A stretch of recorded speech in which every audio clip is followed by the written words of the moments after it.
புதுசா பிறந்த ஒரு குழந்தை எப்படி பியூரா, இன்னோசென்ட்டா, லாயலா, ஜென்யூனா இருக்குமோ, அந்த மாதிரி ஆண்டவருக்குள்ள நம்ம இருக்கும்போது, ஒருவன் கிறிஸ்துவுக்குள் இருந்தால் புது சிருஷ்டியா இருக்கிறான்.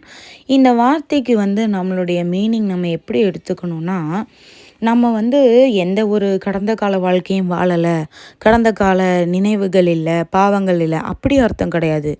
நம்மளுடைய கடந்த காலம், பாஸ்ட்டு, பழைய காரியங்கள் எந்த மாதிரியான மோசமா இருந்தாலும் சரி, நம்மளுடைய பழைய பாவங்கள், பழைய காலங்கள் நம்மளுக்கு எந்த விதமான துன்பத்த அந்த பாஸ்ட் டைம் நமக்கு குடுத்திருந்தாலும் சரி, அவமானங்கள் பழைய காலங்கள்ல, முந்தின நாட்கள்ல நம்மளுக்கு நடந்திருந்தாலும், எல்லாத்தையுமே ஆண்டவர் என்ன செய்றாருங்களாம், புதுசா மாத்துறாராம். இதுல நம்மளோட தாட் ப்ராசஸும் இன்க்ளூட் ஆகும். நீங்க நல்லா கவனிச்சிருக்கீங்களா? ஆண்டவருடைய காரியங்கள்ல நம்ம இருக்கும் பொழுது, நம்மளுடைய மைண்டே ரினிவேட் ஆகுறத நீங்க ஃபீல் பண்ணலாம்.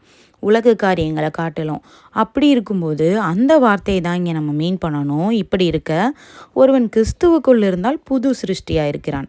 புது சிருஷ்டியா மாத்துறது அவரு தான்.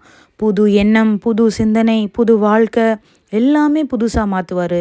It will be filled with ஆண்டவருடைய பிரசன்ஸ். அவருடைய பிரசன்னத்தினால நம்மளுடைய புது வாழ்க்கை, புது எண்ணங்கள், புது லைஃபு எல்லா காரியமுமே புதுசா நமக்கு ஆண்டவர் மாத்தி தருவாரு. இது எதுவுமே நம்மனால ஆனதில்ல. நம்ம நெனச்சா எதையும் புதுசா மாத்த முடியாது. உலக பிரகாரமான காரியத்திலேயோ, ஆவிக்குரிய காரியத்திலேயோ, ஆண்டவருக்குள்ள ஒருத்தங்க வந்துட்டாங்கன்னா, எல்லாமே புதுசு தான். இந்த நாளுக்கான வார்த்தை தான்.